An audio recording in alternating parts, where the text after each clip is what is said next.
আমরা এখন আলীকদমে অবস্থান করতেছি। আলীকদম উপজেলার আয়তন 885.78 বর্গ কিলোমিটার। এটি বান্দরবান জেলার দ্বিতীয় বৃহত্তম উপজেলা। বান্দরবান জেলার দক্ষিণ এবং উত্তর অংশে অবস্থিত। বান্দরবান জেলা সদর থেকে এই উপজেলার দূরত্ব প্রায় 111 কিলোমিটার। এই উপজেলার উত্তরে লামা উপজেলা, দক্ষিণে মিয়ানমারের রাখাইন রাজ্য, পূর্বে থানচি উপজেলা, পশ্চিমে নামা উপজেলা অবস্থিত। ধারণা মতে আলোকডং থেকে আলীকদম নামের উৎপত্তি।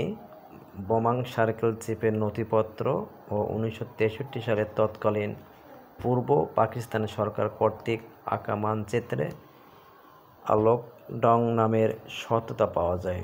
বিশিষ্ট সাংবাদিক ও গবেষক আতিকুর রহমানের মতে আলী পাহাড়ের সাথে সঙ্গতিশীল নাম হলো আলীকদম।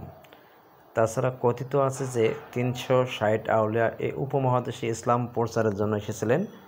তাদের মধ্যে আলী নামে কোনো এক সাধক এই অঞ্চলে আসেন।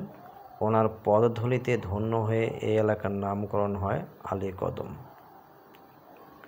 পরবর্তী সময় এটি লামা উপজেলার একটি ইউনিয়ন ছিল।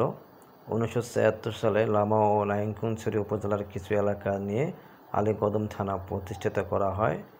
1983 সালে বাংলাদেশ সরকার প্রশাসন বিকেন্দ্রীকরণের ফলে এটি উপজেলায় অধিষ্ঠিত হয়। এই উপজেলায় বর্তমান 4টি ইউনিয়ন রয়েছে। সম্পূর্ণ আলীকদম উপজেলার প্রশাসনিক কার্যক্রম আলীকদম থানার আওতাধীন। 2011 সালের আদমশুমারি অনুযায়ী আলীকদম উপজেলার মোট জনসংখ্যা 49,317 জন। এর মধ্যে পুরুষ 25,650 জন এবং মহিলা 23,667 জন। মোট পরিবার সংখ্যা হচ্ছে 9,442টি। মোট জনসংখ্যার 58.81% মুসলিম, 4.30% হিন্দু,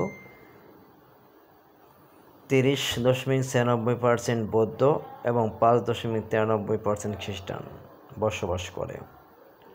2022 সালের আদমশুমারি অনুযায়ী আলীকদম উপজেলার মোট জনসংখ্যা